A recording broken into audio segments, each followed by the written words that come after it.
Welcome back to State of the Nation tonight with me, Matt Goodwin. Now, what a day. Southport murderer Axel Rudakabana was sentenced to life in prison with a minimum of 52 years. Let's watch this clip. I'm now going to sentence Axel Rudakabana, having explained my reasons. On counts 1 to 3 murder, I sentence him to custody for life with a minimum term which he must serve in custody of 52 years.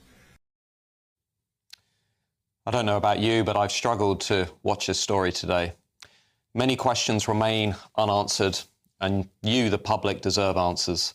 A week before the attack, Axel Rudakabana's father stopped him from entering a taxi to the school from which he had been previously excluded. To be clear, we don't know what his father knew at the time, but I find this very concerning. What did he know about his son's intentions and actions?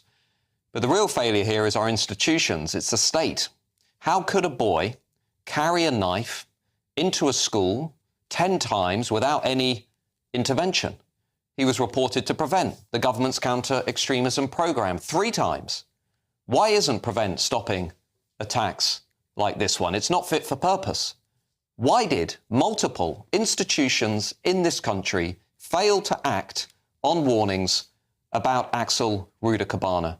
Why does the state focus over and over again on right-wing extremism when very clearly, based on the evidence, most of the threats in this country are coming from Islamist violence? Why the silence from the media and the government on this attack in the hours and days afterwards compared to how it's responded to other terrorist incidents? Why the double standards in political responses to terrorism and acts of violence? Why was Axel Rudakabana portrayed as a harmless choir boy from Wales? Why are political figures calling public concerns far-right or conspiracy theories when they know them to be true?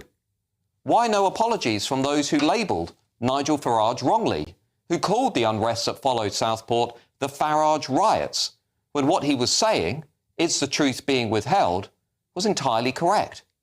Why claim that this is a new form of terrorism when we've known about so-called lone wolf terrorists for decades?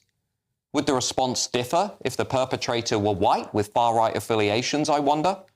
The public deserves the answer to these questions, and Keir Starmer should apologise to the country and should start to take action on what this is really all about.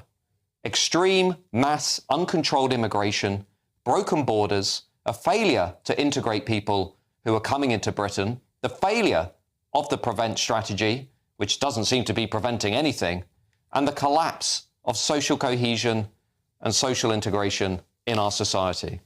That's my view. Let me know what your view is.